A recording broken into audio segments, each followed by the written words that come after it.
the Coach. Sex, love. Carol the Coach. Sex, love, and relationships. We talk about it here. Carol the Coach. Compassion with contemporary relevance. I am a psychotherapist. I can be your personal life coach, and I can help you with your issues. There are no problems too small or too big. You can talk about anything. Speaker, columnist, radio TV host, and commentator. Carol the Coach brings messages of wellness and empowerment within reach of everyday people every day. Almost 5 years ago, I lost my soulmate in an accident. He was killed in a plane crash. Life just, for me, has seemed to stop. There are groups all over the city. I teach one. It is a specific way to start thinking so that you shift how you see the world, which then shifts your energy, and then you feel better and you actually see things differently. Carol the Coach, always available too at carolthecoach.com. Well, welcome. I am just so happy to be here. This is Carol the Coach, and you are listening to Your Best Life. You know, our job as radio hosts is to share the skills that enable you to live a better life, and that's why we call this show Your Best Life with Carol the Coach. I'm going to be teaching you skills tonight that perhaps you've never learned before. As a matter of fact, this is one of my most controversial ideas. I've written about it in the Creative Coaching Manual. I've written about it in the Relationship Guide, Improving Relationships, a couples workbook. And I've talked about this at workshops and really kind of enlightened people as to what it takes to deal with conflict. You know, you may not have gotten information the way you needed it. Parents didn't really know how to teach you what to do with conflict. Maybe they told you to ignore it. Maybe they told you to beat somebody up. Maybe they told you to turn the other cheek. So today what we're going to be talking about is how do you deal with someone who's very critical of you or who's angry with you and who is unable to let go of the anger they feel towards you. And that really can be tough. So hopefully you'll hear this controversial message and you'll be able to apply it to your life. As a matter of fact, when I do this with my clients, when I share this concept of how to deal with conflict, I ask them to practice this, and I tell them, I hope you run into some conflict this week because I want you to use this 4-step strategy. Now, you know, this show is all about relationships, so if you end up having a question, I want you to call me at 1-760-683-2646. As a matter of fact, go find a pen and a piece of paper, because not only am I going to be teaching you these skills, but I want you to write the number down so that you have it close to you. 1-760-683-2646. And don't hesitate. Don't be shy. You know, this is your hour, not only with Carol the Coach, but this is your own personalized hour to get psychotherapy or to get life coaching, depending on what your need is. So truly, I want you all out there to believe that this is your own very specialized hour. And, you know, it may be that you can't always be available at 10 p.m. on Wednesday night for the Your Best Life with Carol the Coach show.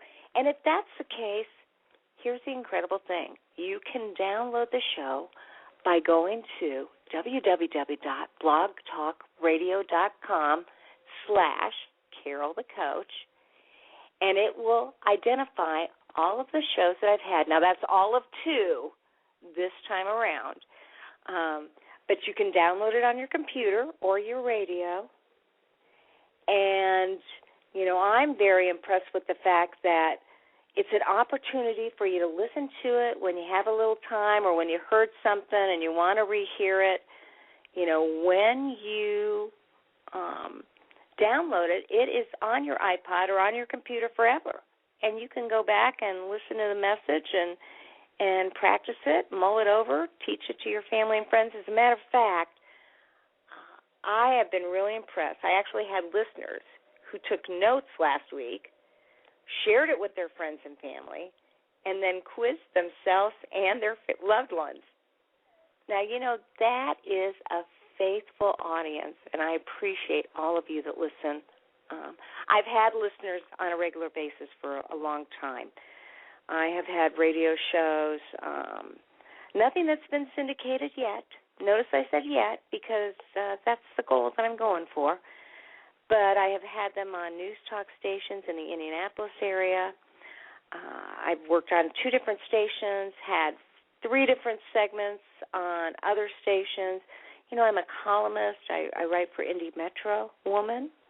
I have worked for Indy's Child and wrote parenting columns. I actually was the sexpert for an Indy Men's magazine and wrote for our largest Indianapolis Star newspaper and had over 800,000 readers. So I know that the lessons that I have to teach are valuable. How do I know? Because I live them. And, boy, it's hard to walk your talk. And I'm constantly reminding myself to do that. I'm constantly using the principles that I'm going to be teaching you this time around. So just know that we're all in this together, and it is very heartwarming to know that, you can call 1-760-683-2646. You can chat by using the chat line, and you can chat with other people. And then, of course, like I said, you can download. So glad to have you here and really want you to get this message. And then tell me what you think. You can always email me at carolcoach@AOL.com. And I know that sometimes some of you will feel a little shy and you may not want your voice to be on the radio, but feel free to send me an email if that be the case, and I will respond during the week.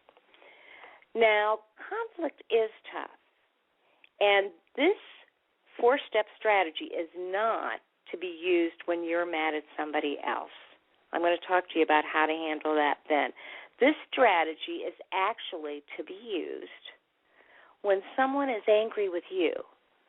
I mean, let's face it, we know what that is like when someone is mad at you and you feel very bad. Maybe you're feeling defensive.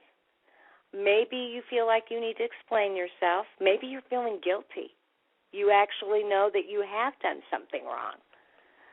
And then it kind of becomes, gosh, what do you do to rectify the wrong, to right the wrong, as I say? But for so many people, when somebody's upset with them, angry with them, criticizing them, they get defensive, and they don't know how to stop the ruminating and racing thoughts. And when you have racing thoughts and you can't stop feeling bad about the conflict, you can't really do anything about it. So here's my 4 tools for conflict. And like I said, if you would, write it down, because when you write it down, you make it happen. You're more likely to remember it, and it's more likely to trigger conflict that you've dealt with in the past. Now, the first tool that you use when someone is angry with you is that you ask yourself, how did I contribute to the problem? And when you ask yourself, how did I contribute to the problem, you're taking ownership for it. And I always want you to take ownership because you know what? Inevitably, when someone's angry with you, there is something that you did that contributed to the problem. But the key here under tool number 1 is I only want you to take on 10%.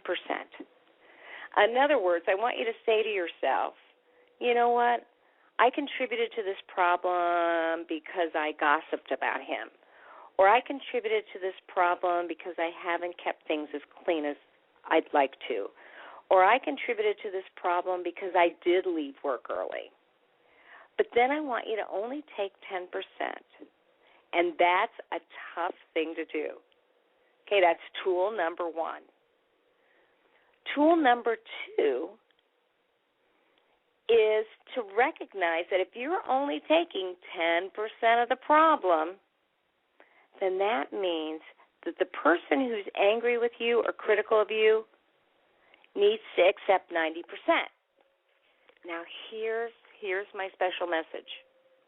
You don't tell them, hey, this 90% of this problem is about you. You just recognize that in your brain. You say to yourself, you know what, this person's really angry with me, and 90% of this issue is about them. Maybe it's about how they grew up.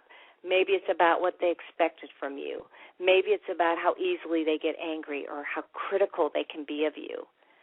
But you give them 90% in their mind. You don't tell them out loud, hey, 90% is about you. Then you say the special mantra. I'm going to give you two mantras. The first mantra under tool number 2 is you say, this is not about me. This is about them. And when you do that, you detach a little bit from the problem. And when you detach from the problem, you're more likely to be able to figure out what you can do about it. It's when you're so upset and you're feeling so defensive and you're feeling so criticized that you stay immobilized and you can't work it out. Okay, so that's tool number 2. Remember, tool number 1 is saying to yourself, how did I contribute to the problem? And 10% is about me. Tool number 2 is to say, if 10% is about me, 90% of this conflict is about them, and then you say the mantra, this is not about me, this is about them. Now, tool number 3 is that you tell yourself the second mantra that I want you to remember.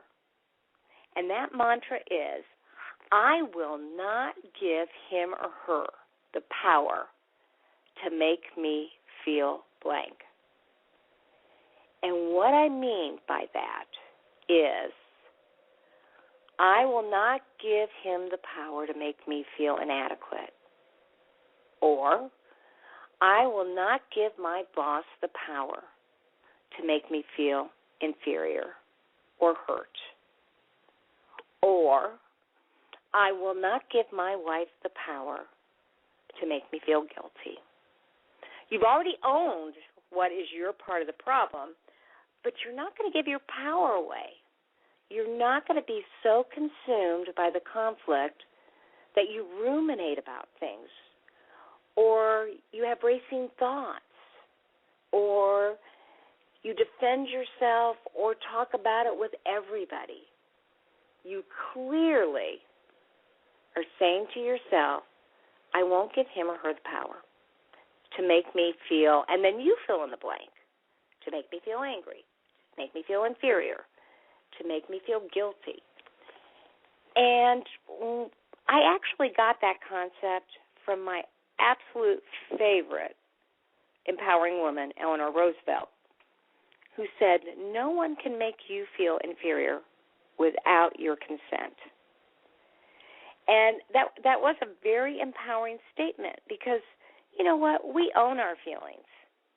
I run a women's group, and in this women's group, I always hear my clients saying, he made me feel so bad about myself, or he made me feel so angry.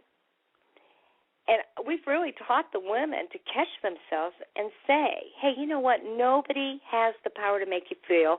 You get to choose what feelings you have. Now, you know, I don't think guilt is that bad. I mean, guilt is oftentimes a motivator to do things differently. You know, so shame is not a good feeling to have. But guilt really does, it is a vehicle to say, okay, what do I need to change? But I love that Eleanor Roosevelt said that, because it truly does empower you to own your own feelings and not allow somebody else to create havoc in your life. Okay, that's tool number 3. Now, tool number 4 has to do with, I call it the other F word, faith. And I am a true believer that you have to have faith whenever you're looking at any situation, you either have to have faith in yourself, and what I mean by that is you have to believe that you can weather whatever is going on in your life. You should never feel like anything is so overpowering or over-consuming and that it's taken hold of you, okay? You have to be able to have faith that no matter what happens in your life, and truly, there are a lot of things that can happen, you have to believe that you will be able to handle it. And that's always powerful. Okay. Now, if you don't have faith in yourself, then I want you to have faith in the relationship. You know, I don't know about you, but I've had people that have unjustly been angry at me. And I'm a pretty direct and assertive person. And I will say, hey, you seem angry with me. And they'll say, no, I'm not. And I say, you know, but you're not calling me as much, or you're not returning my emails, or you're a lot shorter with me, or you're rolling your eyes more. And they'll dispute that. Well, I look at that two ways. I say, you know, if they're not going to tell me what they're angry at, I either have to believe that I can get over this, and maybe I won't have the friendship with that person that I've had in the past. Or I have to say, you know what, they'll get over it.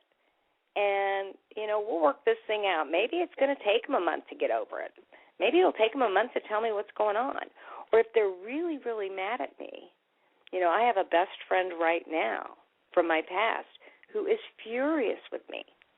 I mean, she truly believes that I have scheduled her into my life and that I've not openly accepted her into my life. And, you know, I recognize that because I do have quite the schedule, that there's probably a part of that that's true. But what I know to be truer is that she's blown it out of proportion. And because I allow her to have that, and I know that, you know, she's the kind of person that just dramatizes the heck out of things, I have to accept that, you know, either I'll get through this and we may not have a friendship, or she'll get over it. So I have to have faith in the relationship, have faith in myself, or faith in the relationship. And then that third phase, perhaps, well, not perhaps, but definitely the most important faith, is I have faith in my higher power, which means that I absolutely know that God is right there with me, and I am not going to be forgotten. And no matter what happens, I'm not alone. And when I let go, and I let God, and I have faith in my higher power, then I truly am not alone, and I can weather any storm. I can weather anybody's anger. I can weather anybody's conflict. And that is so important to me, that I not feel like I'm in this all by myself. So again, that fourth concept is that you have faith.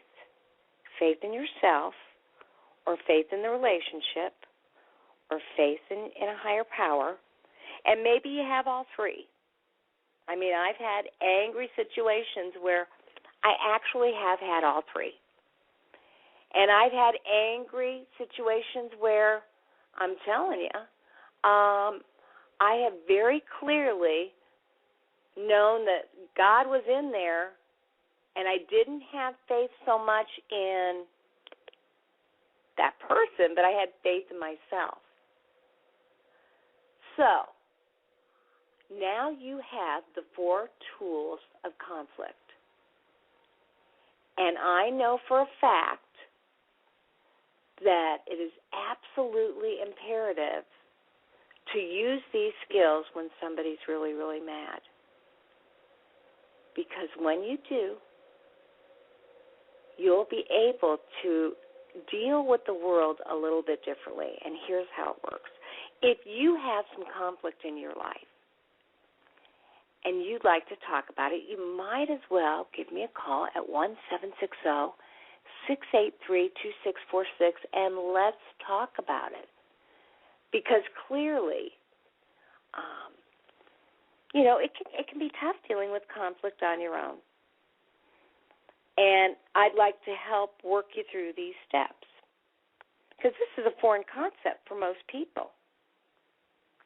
I shared with you my friend who was really, really angry, and I shared with you my other friend who would not share with me what she was angry about. And, in that situation, it took a crisis with her husband for her to call me. She really needed me again. And I was right by her side because you know what?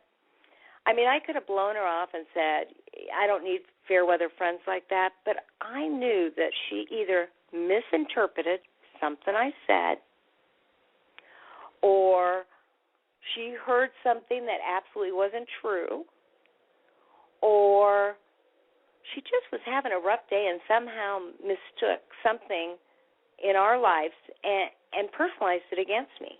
Because I know my intentions. My intentions are typically pure. I know that I don't ever mean to hurt anybody's feelings. I can get mad at somebody, but I'm real direct and honest about that. So what kind of conflict have you had to deal with? Has your partner been angry with you? And can you apply these 4 tools to that very situation? Are you able to do that? And can you see how, by applying the tools,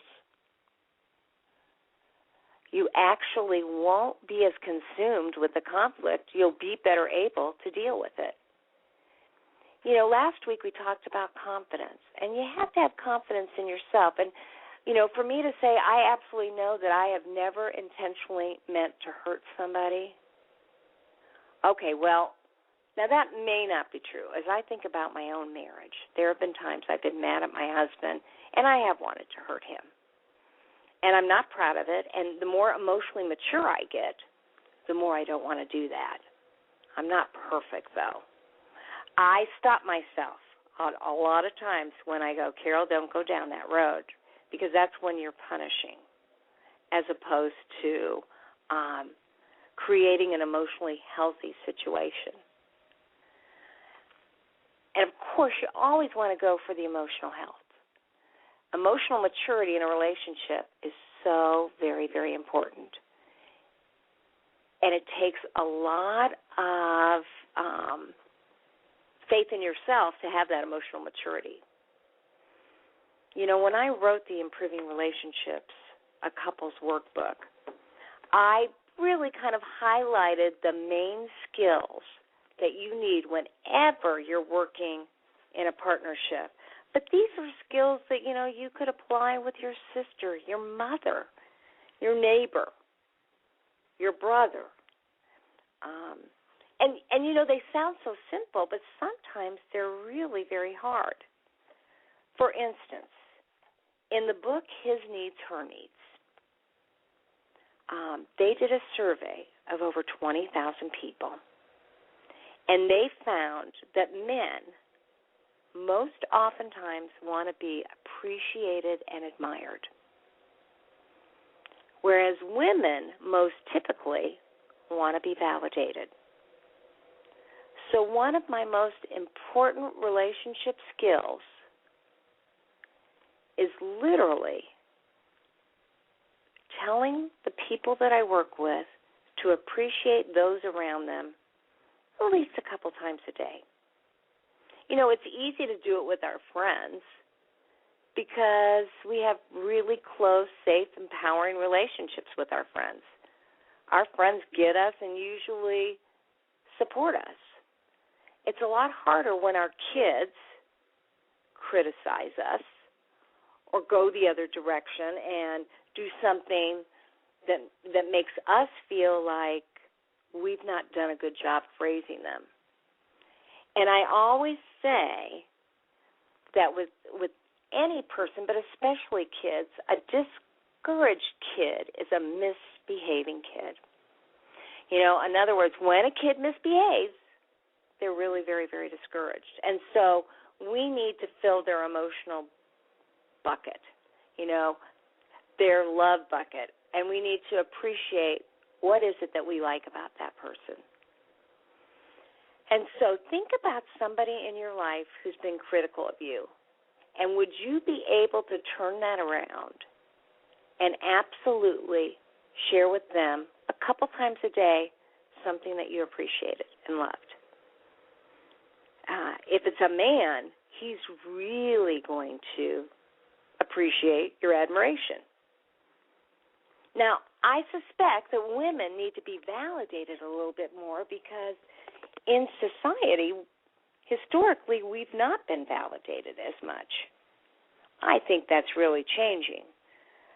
This book was written about 12 years ago, and it clearly showed that difference between men and women. So I'm here to tell you that if you're thinking about a woman who's been angry with you, if you can validate them a couple times, a day.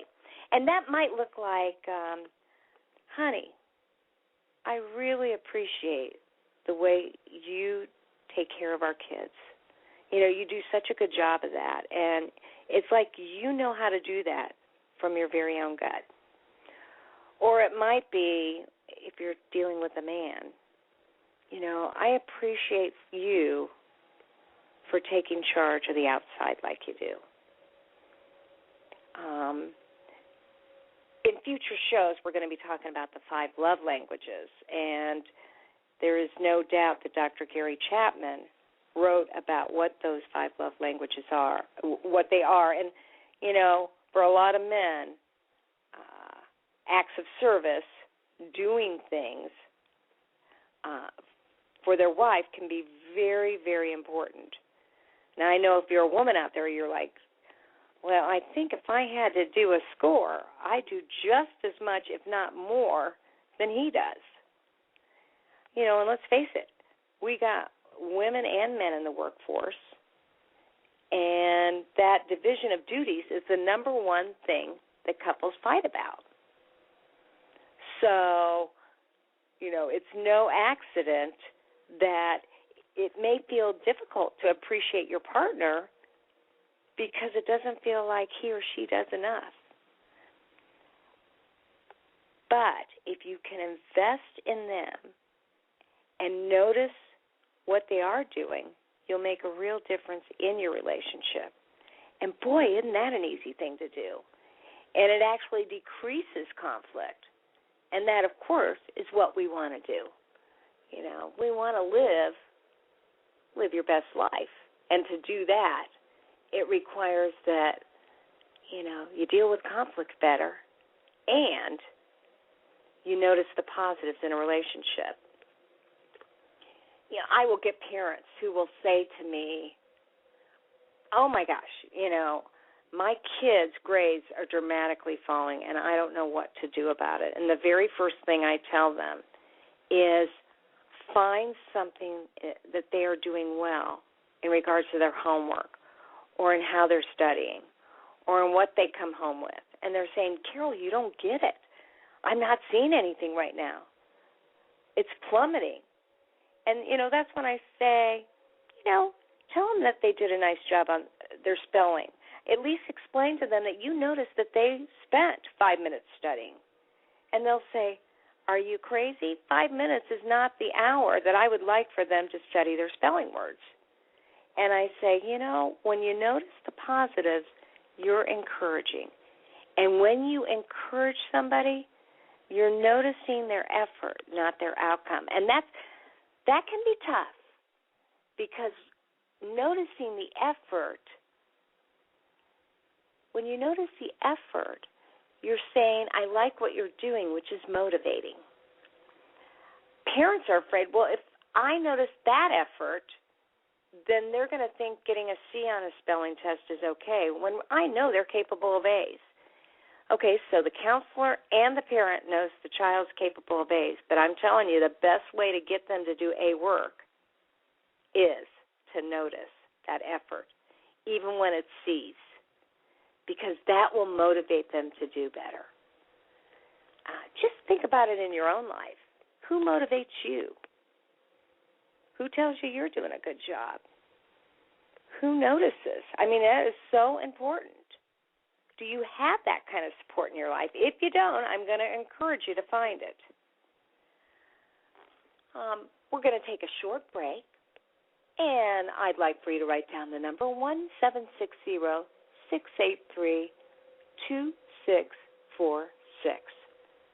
Give me a call after the break. You're listening to Your Best Life with Carol the Coach.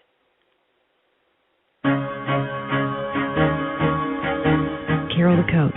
Sex, love, and relationships. We talk about it here. Carol the Coach. Compassion with contemporary relevance. I am a psychotherapist. I can be your personal life coach, and I can help you with your issues. There are no problems too small or too big. You can talk about anything. Speaker, columnist, radio TV host, and commentator.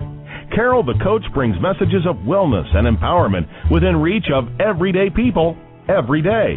Almost 5 years ago, I lost my soulmate in an accident. He was killed in a plane crash. Life just, for me, has seemed to stop. There are groups all over the city. I teach one. It is a specific way to start thinking so that you shift how you see the world, which then shifts your energy, and then you feel better and you actually see things differently. Carol the Coach. Always available, too, at carolthecoach.com. Well, welcome back to Your Best Life with Carol the Coach. And I have to apologize to my chatters. I am not figuring out this board. I thought I'd take a minute and figure it out. I promise my homework for the week is to get this chat line together. I'll tell you a little bit about myself. Like I said, I'm a personal life coach and a psychotherapist. And I'm kind of a dinosaur. Although I've been, working with computers now since about 2000, I didn't want to. I said, I will never email somebody about an appointment. I am calling them.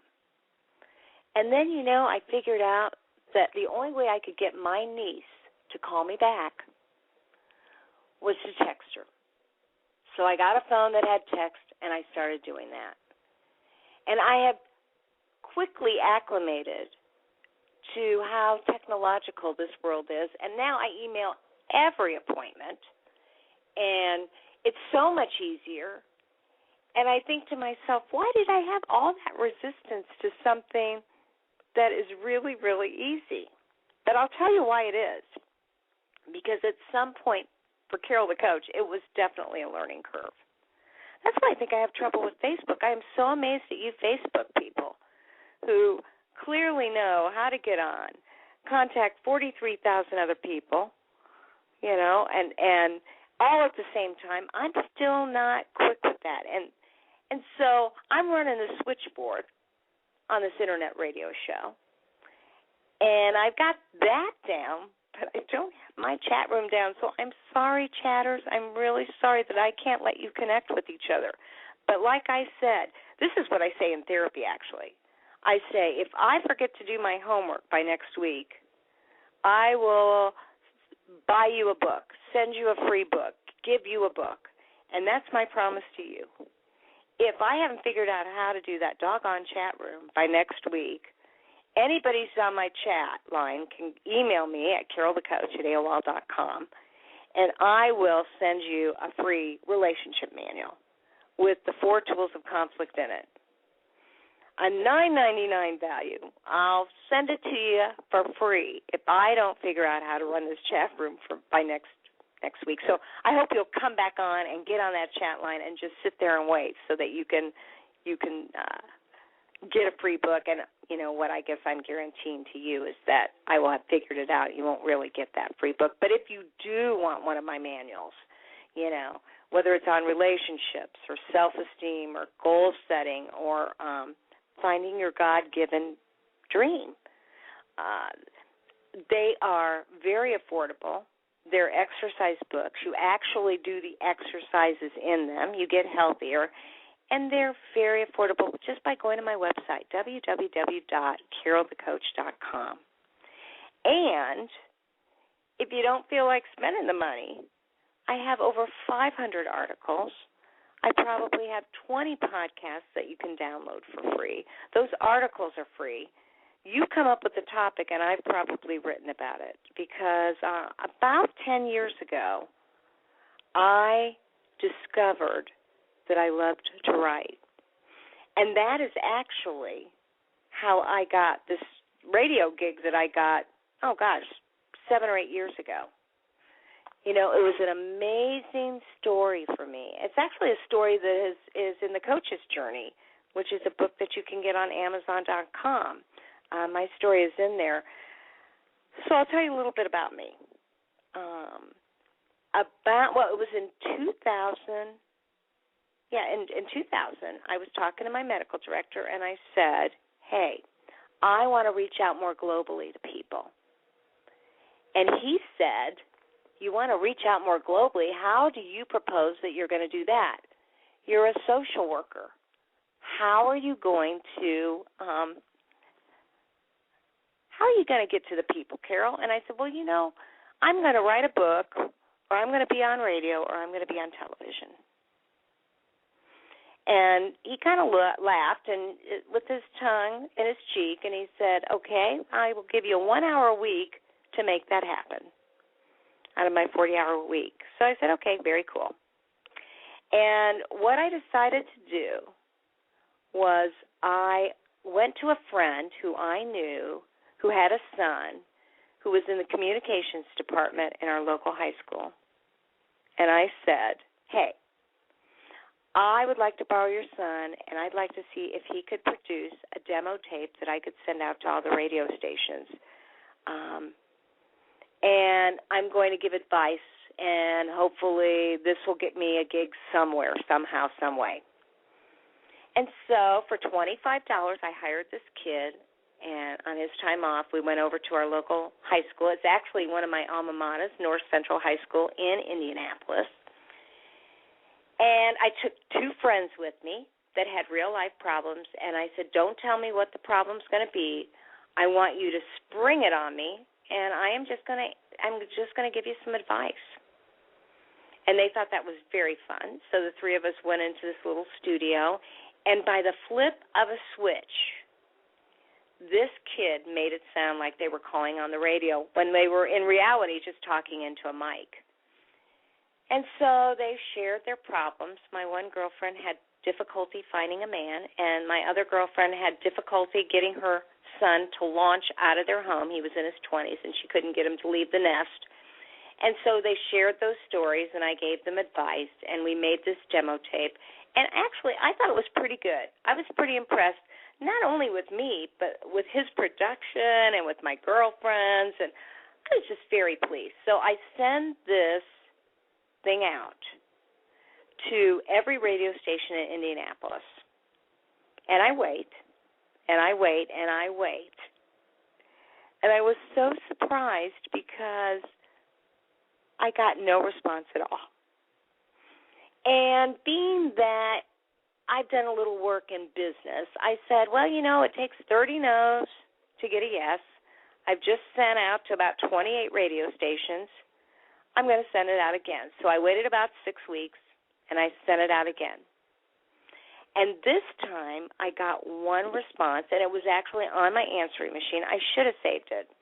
And it was a man by the name of Drew Carey.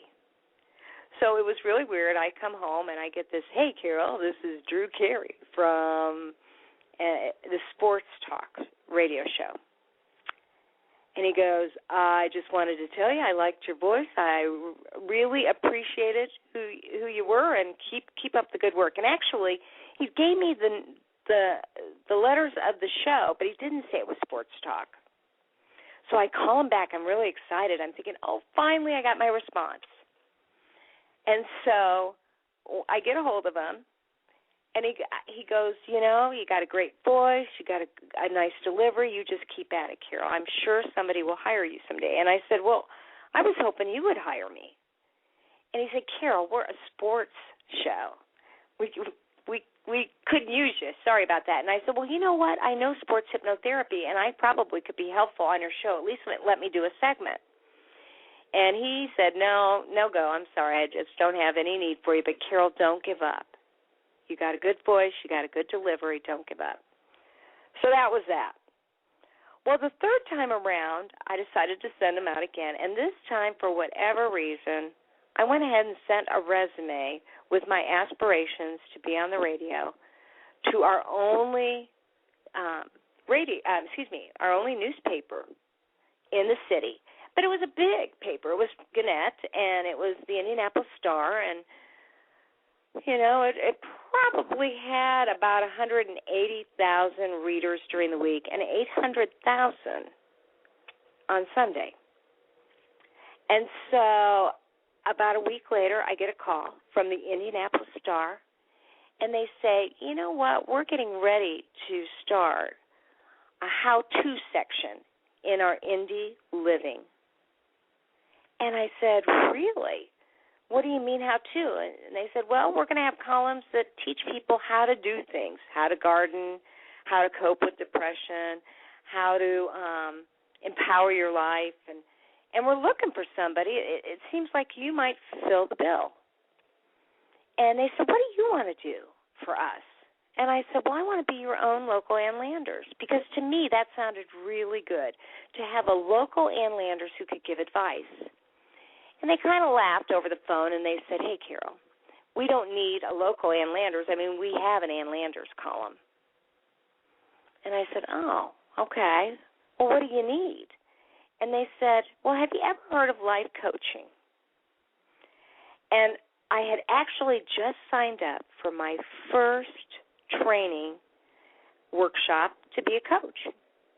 And they called me at the end of July, and my training was going to be September 13th, 2011.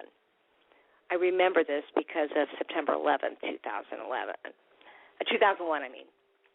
So I go, well, I'm in training to be a coach. And they go, you are? That's great. And have you published?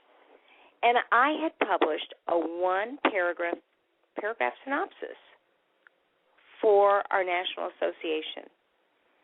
And I said, why, yes, I have published. And they go, great. Send us your published materials. We'll review them, and we'll let you know if we're interested in meeting with you for an interview. So I said, well, excellent, and I got the address, and I hung up the phone, and my heart was beating out of my chest because I knew that I had embellished. I had embellished two different things. I had embellished that I had published, because what I had published was not going to get me the gig.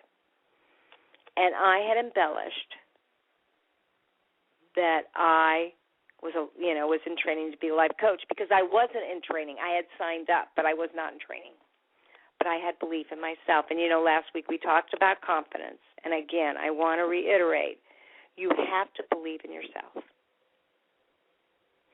So I got 11 books out of the library. I wrote down 3 columns. What is a coach? What is anger? How do women and men feel that differently? And about body image. And so that's what I decided to write about. And when I went to meet with them, because they did call me and they did want an interview, they said, our only regret is that we couldn't do this previously published material. And I said, oh, but you can use it because I customized it especially for you. And that got me the gig with the Star. All of a sudden I had 800,000 readers. Well, who knows how many of those Sunday readers actually read my column, but I sure did get a lot of emails, about 300 a week. And then that got me the radio stuff.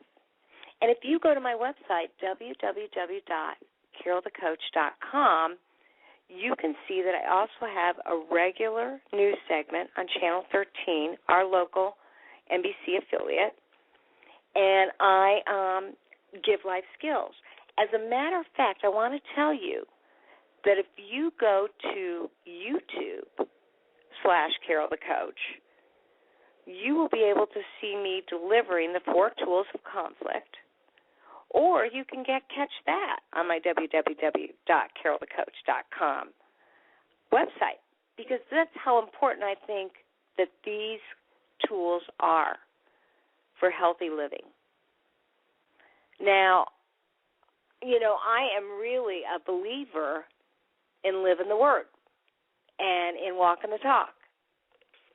And so I'm going to invite you, as I would a client, to think about somebody who's angry with you right now and to write out how you would use these 4 tools. And when you do that, and I said earlier, when you write it down, you make it happen, you're going to have scripted what you actually need to do to make your life different, to deal with conflict with more confidence, to be more detached from it so that you can actually work with it. I had a friend once that I asked to go to dinner, and she didn't respond. She was blowing me off face to face. She just wasn't answering. And I sent her an email, and I left her a message. I really wanted to go to dinner with her. She's one of my favorite friends. And we ran groups together. And one day I said to her, Christine, I am really angry that you're blowing me off here. We are good friends, and I hate when my friends blow me off. And she said, now, Carol, I'm going to just have to practice the 4 tools of conflict here. Let me tell you something, honey. This isn't about you. This is about me. I'm a mom of 2. They are taking every second of my time. I love you, darling, but I don't have time for you right now. Now, she admitted she was contributing to the problem because she just wasn't being honest with me. If she had been honest with me, I could have understood that. I wouldn't have liked it, but I could have understood it. But she wasn't being honest. That's how she contributed to the problem. But she knew that 90% of it was about me, because here I am. I'm feeling dejected. I'm feeling rejected. I'm getting more and more angry. I'm even having thoughts that are pretty arrogant and ego-driven, like, I can't believe she doesn't want to be my friend. Who wouldn't want to be my friend? I am fun to be around. I would be a respite for her. I can't believe that we have this kind of friendship and she's treating me like this. So you can see where 90% of this anger was about me. It was about me feeling rejected. And probably if we looked at my life and my family of origin issues, I didn't really get the attention I needed as a kid. I'm not blaming my parents. They did the best they could. But I really didn't get that. So it even goes deeper. It wasn't just Christine blowing me off. It's that, boy, this was paralleling some real hurt feelings I had as a kid. Okay, that was tool number 1 and 2. And she said, to herself, this really isn't about me. This is about Carol. Yes, I contributed to the problem, but her frustrated feelings is about her. And then she did. She was I think, the queen of saying, I won't give Carol the power to make me feel inferior. My life is crazy right now. And, of course, then she was very direct with me. She eventually, when I tagged her on this, she said, you're right. I don't have time. I'm sorry. And when I heard that explanation, I didn't like it, but I lived with it. And I think she probably had faith in herself, faith in us, and faith in a higher power, because she knew I loved her. And she knew that eventually her life would wind down and it would be better. And she knew I was going to get over it. I wasn't going to blow her off forever for blowing me off. So you can really see how this thing worked. And interestingly enough, we did a workshop about a month later. And she's like, hey, I want to make sure that we get there early so we can bond, and I'll bring all the stuff. You just take it easy, and then let's make some time after the workshop so we can go out for drinks and dinner. And, she was really making it up to me, and she was showing me that I was important, and that she, just even by expressing herself, it helped her to figure out how she could solve some of her own issues and mine all at the same time. Because what she said when we got together afterwards is, Carol, I realized that I haven't been giving myself enough time, which means I have been kind of ignoring our friendship, and I've been ignoring other people too, and it was a wake-up call for me. But I still knew that your anger was really about you, that I wasn't being the best friend that I could be, but I certainly know that your feelings had to do with what had happened in your own life. So that's where I was on the other side of it. And maybe that's something that you can think about too. Have you been angry with somebody? Have you overreacted or, maybe reacted really strongly to someone? Could you reverse these 4 tools of conflict and see, like I did, that 90% of the problem was about you, and that you could own that in tool number 2, and that really they were really going to work hard at not giving you the power to make them feel blank, and that hopefully there was some faith in your relationship so that the both of you were going to weather this, whether it be a spouse or a parent or a child or a coworker, because you can reverse it too. And me teaching those tools and recognizing that this was really more about me helped me to let go of that anger. Anger is very, very motivating. It really is. Anger is a tool. It's an emotion, but it's a tool for me to say I need to do something differently. When I was feeling that anger and it was building and building and building, I had to, again, be very assertive and direct with my friend to get it out. And it did move our situation along. Both it gave me some insight and it gave her some insight. And here's what I really want you to believe, and I teach this to my couples, and they kind of shake their heads, but I'm promising you this is true. In healthy relationships, conflict breeds intimacy. So if my husband and I argue about something and really let each other have it with our feelings, because we're healthy and we both love each other and we both want the relationship to work, once we get over the conflict, we're actually closer. Because conflict is natural, it's necessary, and it's normal. And when you deal with conflict in a healthy relationship, you absolutely feel closer to that person. So you might write that one down too. Conflict breeds intimacy in healthy relationships. Now, if you're in an incredibly unhealthy relationship, then probably that anger that you feel needs to motivate you to get some counseling or get some relationship counseling, because I don't know who you're mad at. Get some family counseling if it's a parent or if it's a kid. It should motivate you to maybe talk to your minister, your priest, and really work the situation out. Anger is a great emotion if it's channeled directly. And let's face it, anger is typically right underneath the conflict. And I always say for men, it's right underneath the conflict, and underneath that anger is sadness. And for women, they typically get their feelings hurt. And then if you were to peel away the sadness, there'd be anger there. And those are generalizations, but I find that to be true more oftentimes than not. I remember when I was training with John Gray, the Venus and Mars guy, the author that wrote Men Are From Mars, Women Are From Venus. I trained with him. I did an intensive and became a certified Venus and Mars workshop presenter. The man, despite the fact that he's kind of corny, he was a genius. And he really wrote about what a man was like. And as I'm reading the book, I'm thinking to myself, oh, my gosh, I'm the man, because so much of what he was saying had to do with me, and he was writing about how men feel.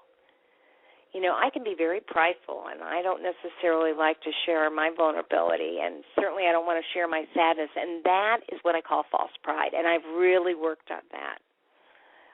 Today, I was with 13 women at a coffee hour before the show, and I shared with them something that I was very hurt about, and I could not contain my tears. And I'm looking around, and at least 6 of the 13 women are aghast. They're aghast at what I'm talking about. They can't believe I had to deal with that. They're sad because they don't typically see me cry, so they know this had really affected me. And, you know, all of a sudden I could see they were mad for me. They were really angry that I had to go through that experience. And as difficult as it was to share my vulnerability and to, you know, tear up in front of them, I certainly wasn't sobbing, although there'd be nothing wrong with that. I was really proud of myself for showing that side of me, because that's not a side that I share very easily. And when I do, I only do it with the truest of friends. So, I mean, it speaks very highly of who they were in my life, that I could be that vulnerable. And I wonder about you. You know, do you have people in your life that you can be vulnerable with too? Everybody needs that kind of support, and everybody needs to be able to show that vulnerability. It's a good externalization. You know, I say, boy, if you're sad all the time, that really leads to depression. But when you're angry, if you can find ways of getting it out and expressing it in healthy ways, hey, you know, you won't be depressed, and you'll be motivated to do something differently. Maybe that means you'll divorce him or her. Maybe that means you'll get a second job. Maybe that means you'll set tougher, you'll be more tough love with your kids. You'll set tougher rules and boundaries. You know, anger can be very, very productive, but you've got to be able to release it in healthy ways. So, as we begin to end the show, are you somebody who's comfortable with your anger? Do you share conflict? And more importantly, do you know what to do with conflict when it presents itself in your life? I hope that I've been able to enlighten you a little bit about a new concept that you've probably never heard of before. And again, I want to encourage you, you know, go to my website. The 4 Tools of Conflict happens to be an article under feelings. So go to the website, take a look at it, download it, you know, keep it fresh on your mind, and I invite you to experience some conflict. I want you to use the 4 tools. I want you to email me and let me know how you dealt with it by using the 4 tools of conflict. Did it work for you? And I'll be waiting, because what I know about people is that when they use these tools, they change. They become empowered, and they look at life differently. And that's my goal in life, is to help you feel better about yourself and about your relationship. So, as I always say at the end of every radio show, there will only be one of you for all time, so fearlessly be yourself. Practice these tools, and I'll see you back here next week, 10 o'clock on Wednesday nights. Thanks for listening to Your Best Life with Carol the Coach.